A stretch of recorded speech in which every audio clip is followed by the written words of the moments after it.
Vitajte, priatelia. Dnes sa s vami podelím o niečo veľmi silné, čo ma sprevádza na mojej duchovnej ceste. Čakry.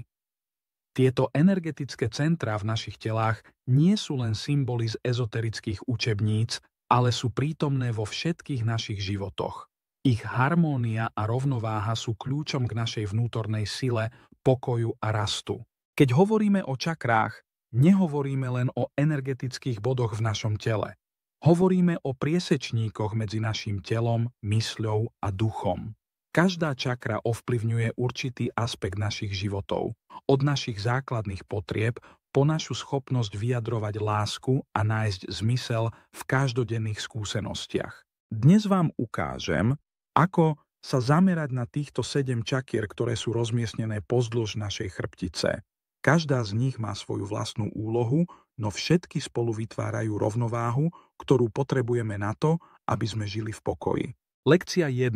Koreňová čakra, základ a bezpečie. Začnime s koreňovou čakrou, ktorá sa nachádza na spodnej časti našej chrbtice. Je to centrum našich základných potrieb, bezpečia, stability, fyzického prežitia. Keď je táto čakra v rovnováhe, cítite sa pevne zakorenený v realite, alebo ako strom s hlbokými koreňmi. Ak je nevyvážená, môžeme pociťovať strach, úzkosť alebo pocit, že nám niečo chýba. Zamerajte sa na svoju nohu. Cítite, ako sa dotýka zeme? To je koreňová čakra v akcii. Ak chcete uzdraviť túto čakru, venujte sa svojmu telu. Choďte na prechádzky v prírode, zamerajte sa na správnu výživu a majte pocit, že ste v bezpečí tam, kde ste. Lekcia 2.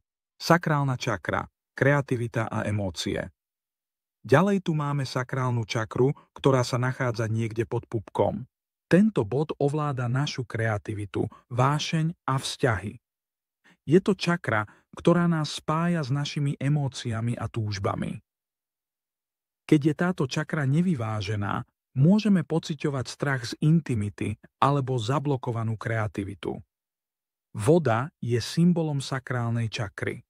Cíte jej tok, ako vám prináša rovnováhu a uvoľnenie. Aby ste vyvážili túto čakru, venujte sa tvorivým aktivitám. Maľujte, spievajte, tancujte, buďte otvorení svojim emóciám a nebojte sa ich vyjadriť. Lekcia 3.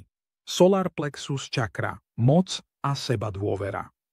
Solar plexus, čakra, ktorá sa nachádza nad pupkom, je naším centrom sily, sebadôvery a vôle. Keď je táto čakra otvorená, máme pocit, že môžeme zvládnuť akúkoľvek výzvu, ktorá sa pred nami objaví. Ak je blokovaná, môžeme pociťovať frustráciu alebo neistotu. Predstavte si, že vaša energia je ako slnko. Cítite teplo, ktoré vyžaruje z vášho stredu? Ak chcete vyvážiť túto čakru, zamerajte sa na sebavedomie. Buďte si istí, kto ste a nebojte sa robiť rozhodnutia. Táto čakra vám dáva moc, ktorú potrebujete na to, aby ste sa postavili svetu. Lekcia 4. Srdcová čakra, láska a súcit. Ďalej tu máme srdcovú čakru, ktorá je centrom lásky, súcitu a vzťahov. Keď je táto čakra otvorená, dokážeme milovať seba aj ostatných bez podmienok. Ak je však uzavretá, môžeme cítiť osamelosť a neschopnosť vytvoriť hlboké spojenie s ostatnými. Ak chcete otvoriť svoju srdcovú čakru, začnite s láskou k sebe. Dajte si čas na to, aby ste sa zaujímali o svoje vlastné pocity. Odpustite si a keď to urobíte, budete schopní odpustiť aj ostatným. Láska je základom všetkých ostatných čakier. Lekcia 5. Krčná čakra. Pravda a komunikácia. Teraz sa zamerajme na krčnú čakru, ktorá je centrom našej komunikácie a schopnosti vyjadrovať pravdu. Nachádza sa v oblasti krku a je mostom medzi našimi myšlienkami a slovami. Keď je táto čakra otvorená, dokážeme hovoriť s jasnosťou, sebadôverou a bez strachu. Ak je však blokovaná, môžeme pociťovať neistotu pri vyjadrovaní svojich názorov alebo dokonca fyzické napätie v oblasti krku. Slová majú silu. Predstavte si ich ako rieku, ktorá prúdi plynulo a čisto. Aby ste posilnili svoju krčnú čakru, precvičujte pravdivé vyjadrovanie. Naučte sa hovoriť, čo cítite, ale zároveň načúvajte. Pravda nie je len v tom, čo povieme, ale aj v tom, ako ju prijímame od iných. Lekcia 6. Tretie oko. Intuícia a vnútorné vedenie.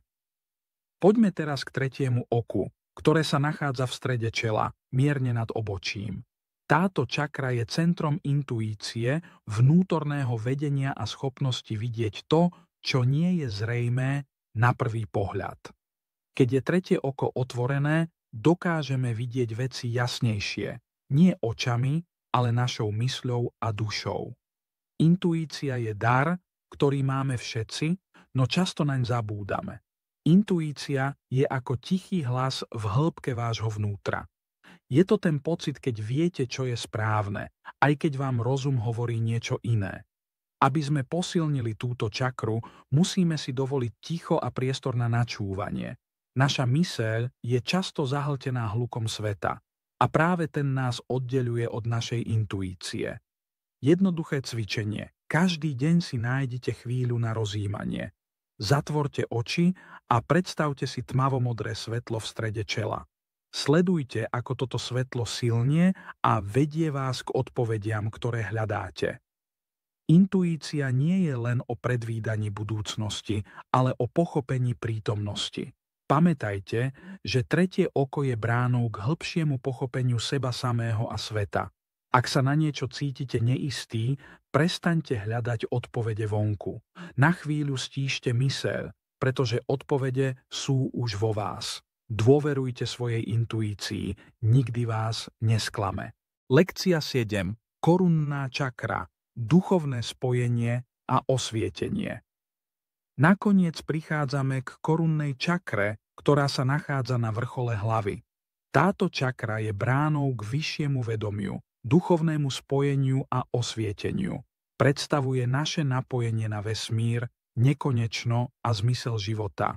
Keď je táto čakra otvorená, cítime hlboký pokoj a jednotu so všetkým okolo nás. Ak je však uzavretá, môžeme sa cítiť izolovaní, duchovne stratení alebo bez inšpirácie. Korunná čakra je ako lotosový kvet, ktorý rozkvitá, keď sme pripravení prijať múdrosť a svetlo z univerzálneho zdroja. Nemôžeme ju otvoriť silou alebo vôľou. Musí sa otvoriť prirodzene, keď sme pripravení. Kľúčom je trpezlivosť, vďačnosť a hlboké pochopenie seba samého. Ak chcete pracovať na tejto čakre, venujte sa meditácii, rozjímaniu alebo modlitbe. Vďačnosť za každý moment života vám pomôže pochopiť, že sme všetci súčasťou niečoho väčšieho. Predstavte si, ako vám zhora prúdi jemné svetlo, ktoré vás obklopuje a naplňa vnútorným pokojom. Pamätajte, že duchovné spojenie nie je o hľadaní odpovedí vonku, ale o nachádzaní pokoja vo svojom vnútri. Korunná čakra vám pripomína, že ste viac než len telo a myseľ. Ste časťou nekonečnej krásy a múdrosti vesmíru. Ak ste sa dozvedeli niečo nové alebo vás toto video inšpirovalo, nezabudnite kliknúť na odber, zanechať komentár a zdieľať ho s priateľmi. Pomôžte nám šíriť rovnováhu a pokoj do sveta.